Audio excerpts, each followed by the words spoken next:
Вот наш никелированный болт, который мы сейчас будем откручивать. Головка на 17.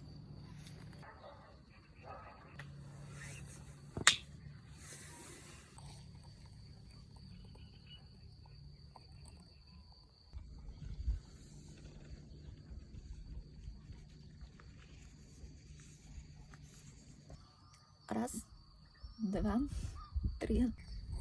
Масло повністю вже витекло. Ось віконце ми можемо бачити, воно пусте. Але для надійності ще трошки зачекаємо. Бебі, така фільтр, бебі. Я витерла його до блиску, тепер він як новий.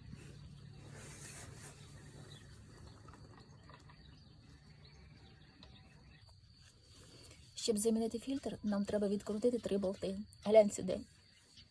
1, 2, 3. І ключ на 8 мм.